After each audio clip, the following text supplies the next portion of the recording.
ça pour vous dire quoi? Le retour au pays peut coûter cher. Il faut donc bien se préparer. Et la plus grande des préparations que vous pouvez faire, elle est d'abord financière. Il faut mettre de l'argent de côté, il faut lancer des business sur place, mais il faut aussi surtout mentalement se dire que vous allez dépenser beaucoup d'argent. J'ai longtemps hésité avant de faire cette vidéo, mais je me suis dit qu'il était important que je la fasse vu le nombre de questions que je recevais de votre part. Vous êtes plusieurs à me demander combien m'a coûté mon retour en Afrique. Eh bien, c'est à cette question que je vais répondre dans cette vidéo. Pour ceux qui ne le savent pas encore, je suis retourné vivre en Afrique depuis Dubaï, depuis le 15 septembre 2021, dont je suis revenu avec ma femme et mes 2 enfants. On vit actuellement en Côte d'Ivoire et je peux vous dire que c'est la meilleure des décisions qu'on ait prises ces dernières années. Maintenant, le retour en Afrique, ça coûte cher. Ça peut coûter très très cher. Quand je le dis, il y a plusieurs personnes qui ne veulent pas le croire. Eh bien les amis, tenez-vous prêts parce que les chiffres que je vais partager avec vous peuvent tout de suite faire tourner la tête. Et si vous êtes là pour la première fois, je m'appelle Jean-Yves et mon objectif c'est de vous permettre de gagner beaucoup plus d'argent parce que je pense que si nous sommes plusieurs Africains à gagner beaucoup d'argent, nous allons pouvoir relever le continent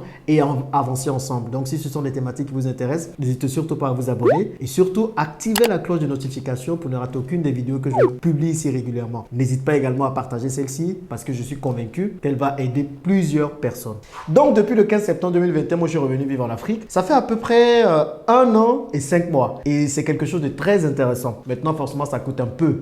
Donc, ce qu'on va faire, je vais partager les chiffres de notre retour en Afrique. Ce sont des chiffres qui n'engagent que nous. Parce que forcément, avec les revenus qu'on a, on peut se permettre quelques, j'ai pas envie de dire écarts, mais on peut se permettre des choses. Donc, le plus important et la chose à retenir de cette vidéo, c'est de faire les choses en fonction de vos revenus et surtout de savoir qu'un retour au pays, ça se prépare. Ne vous levez pas du jour au lendemain depuis la diaspora pour dire que vous allez revenir en Afrique. Sinon, ça va faire que vous êtes plusieurs à revenir et vous allez très vite retourner en Occident. Et ça, c'est quelque chose qu'on voit très régulièrement. Mon objectif, ce n'est pas de venir et de repartir, mais c'est de rester. Donc, si vous faites partie de la diaspora et que vous voulez revenir, je pense que cette vidéo est totalement la vôtre. Le premier poste de dépense, quand on venait, qui de loin est le plus important pour moi, c'était l'assurance santé. Oui, vous avez compris. Parce qu'il y a plusieurs personnes qui se plaignent des hôpitaux. Quand on parle de retour en Afrique, les gens disent « mais en Afrique, on meurt quand on est malade, il n'y a pas d'hôpital, les médecins sont mauvais, ils ne sont pas de bonne qualité ». Déjà, je vous informe que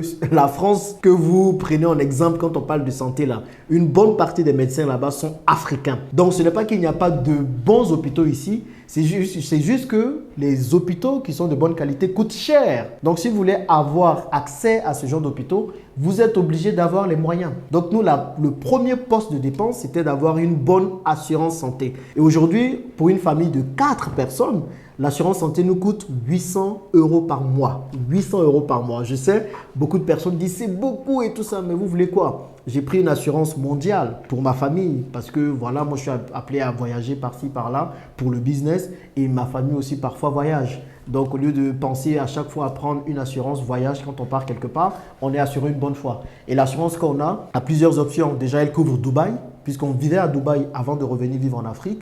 Donc, forcément, à Dubaï, les soins de santé coûtent beaucoup plus cher qu'un peu partout ailleurs. Donc, cette assurance couvre également Dubaï.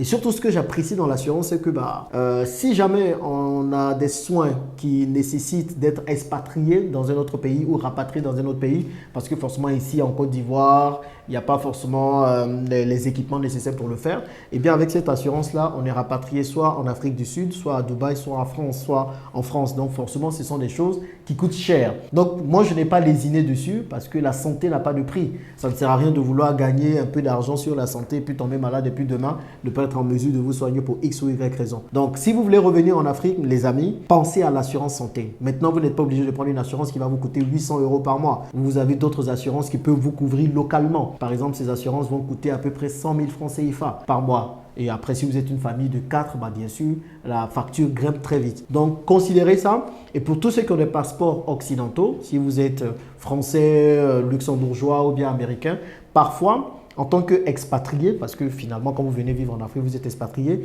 vous avez l'opportunité d'avoir des programmes ou des assurances depuis le pays d'origine dans le pays dans lequel vous allez vivre. D'accord? Donc, renseignez-vous. Moi, je n'ai pas regardé tout ça. J'ai juste pris une assurance pour moi et je suis venu avec ma famille.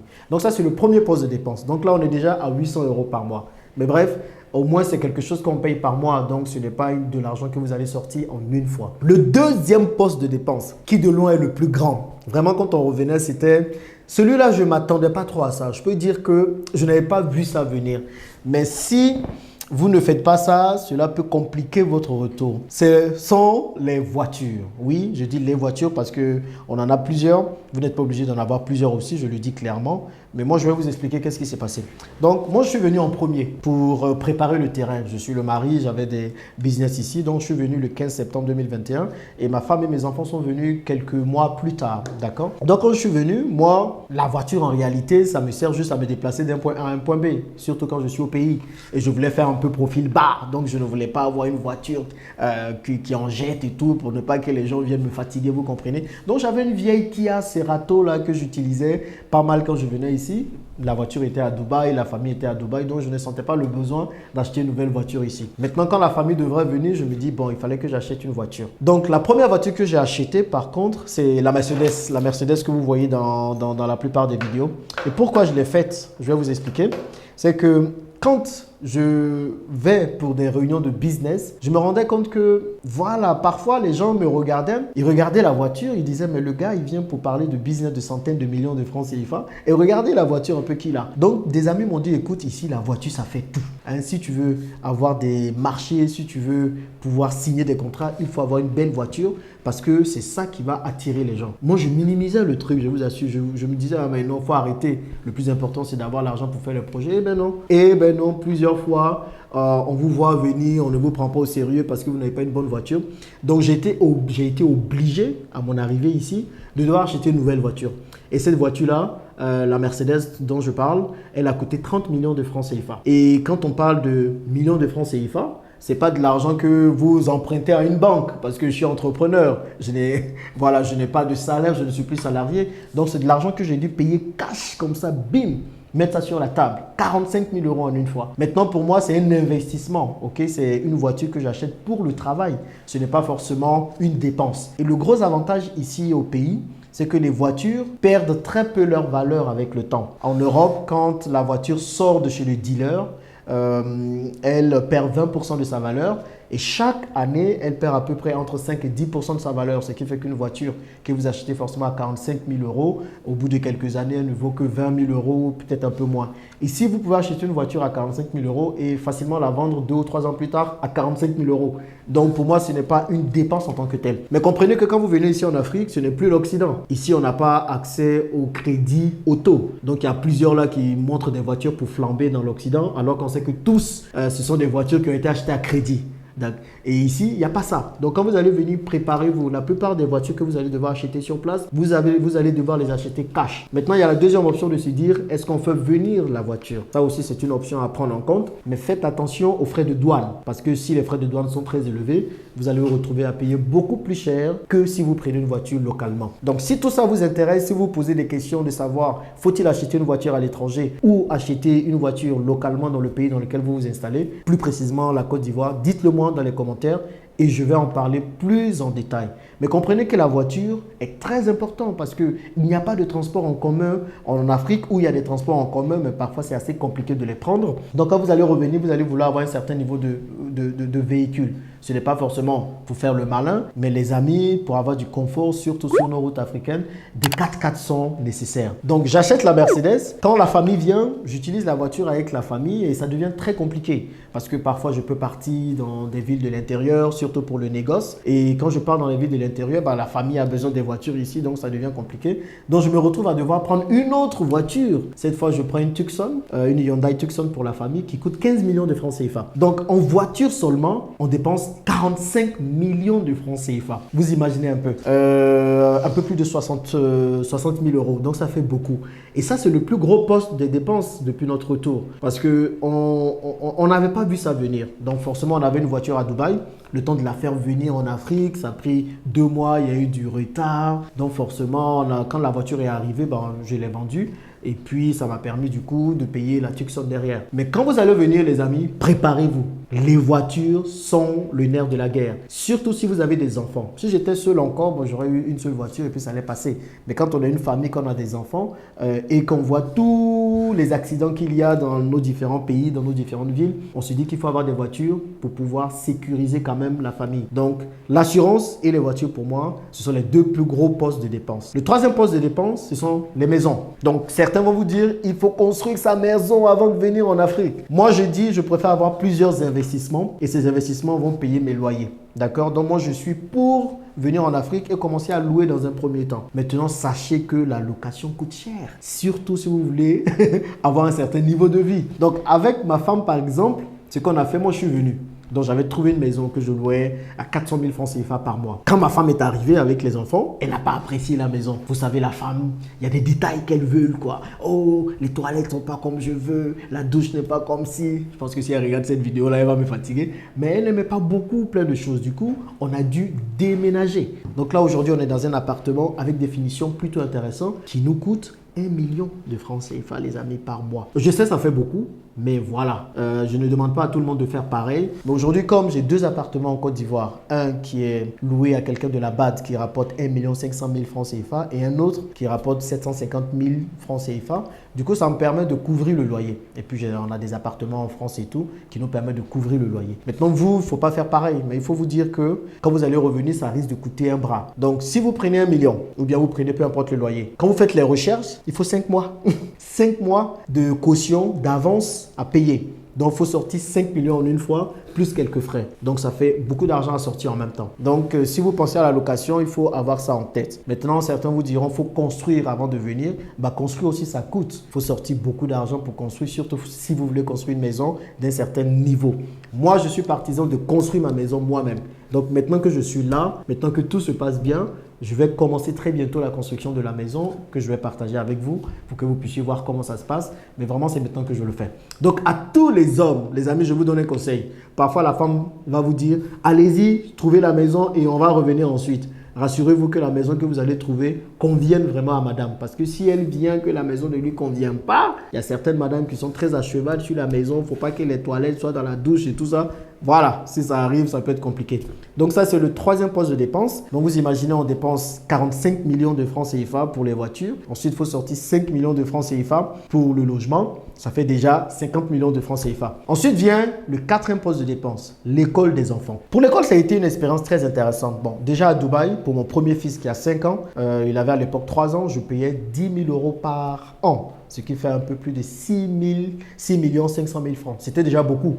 Et quand il partait à l'école, c'était pour jouer, pour s'amuser, les trucs comme ça. Bon, ok, mais il apprenait quelque chose quand même. Et quand on arrive ici, l'école qu'on arrive à trouver, c'est une école ghanéenne, donc africaine, avec un programme Cambridge, juste pour la particularité qu'il parle anglais, que demain, ce programme peut lui permettre d'avoir accès à des écoles un peu partout dans le monde. Donc, c'est une école très bien, très intéressante. Moi, je ne voulais pas que mes enfants aillent dans des écoles à programme français, parce que je trouve que voilà, ces programmes ne permettent pas vraiment aux enfants de pouvoir laisser parler leur imagination. Donc cette école aujourd'hui, elle nous coûte 2 millions de francs CFA pour le plus grand. Forcément qu'il faut payer par terme. Donc à peu près, il faut donner, on a payé 1 million la première année jusqu'en décembre.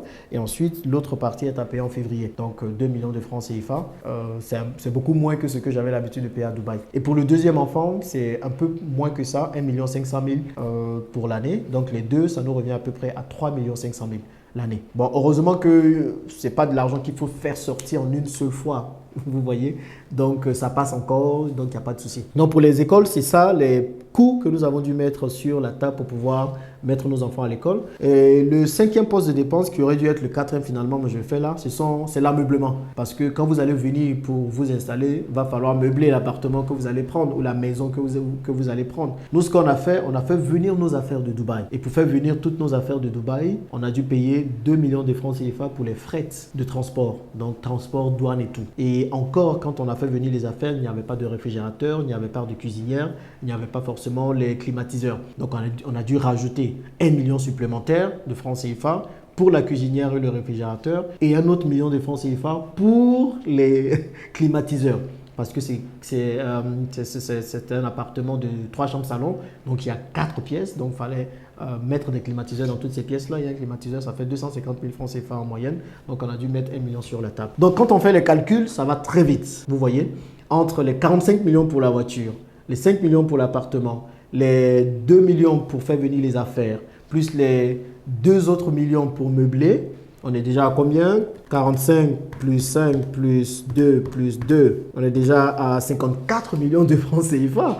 Juste pour venir s'installer. Et quand je mets les à côté, les à droite, je pense que notre retour en Afrique nous a coûté à tout casser à peu près 60 millions de francs CFA. Encore une fois, gros disclaimer, c'est parce qu'on a dû acheter des voitures qui coûtaient un peu cher, d'accord? Surtout la Mercedes. Maintenant, quand vous allez venir, vous pouvez acheter des voitures qui ne vont pas forcément vous coûter ce prix-là. Vous pouvez acheter des voitures qui vont vous coûter 10 millions de francs CFA à peu près. Et si vous voulez des 4x4, forcément, il va falloir mettre le prix sur la table parce que ce sont des voitures qui coûtent plus cher. Mais en retour, elles vous donnent une certaine sécurité. Tout ça pour vous dire quoi? Le retour au pays peut coûter cher. Il faut donc bien se préparer. Et la plus grande des préparations que vous pouvez faire, elle est d'abord financière. Il faut mettre de l'argent de côté, il faut lancer des business sur place, mais il faut aussi surtout mentalement se dire que vous allez dépenser beaucoup d'argent en une seule fois. Et j'espère que vous êtes prêts pour ça. Maintenant, ce que je viens de partager, ce sont des chiffres qui n'engagent que moi et ma famille. On avait de l'argent de côté, on a des business qui marchent bien, qui du coup payent tout ça. Vous n'êtes pas obligé de faire comme moi, d'accord? Trouvez les moyens qui vont vous convenir à vous. Donc, s'il faut prendre un appartement qui va coûter 200 000 francs CFA par mois, allez-y. Moi, si j'étais seul, j'allais le faire, clairement. Mais il y a une femme et les enfants derrière, donc forcément, je ne suis plus seul. S'il faut prendre une voiture qui va vous permettre de vous déplacer en vous assurant une sécurité qui ne va pas coûter plus de 5 millions, allez-y aussi. Donc, vraiment, le fin mot, c'est de faire des choses en fonction de vos moyens et de ne pas vouloir faire comme tout le monde. Sinon, à part ça, on vit très bien en Afrique. Mais il faut bien vous préparer parce que ça peut coûter très cher un déménagement. Dites-moi ce que vous pensez de cette vidéo et puis si vous avez des questions dans les commentaires. À plus.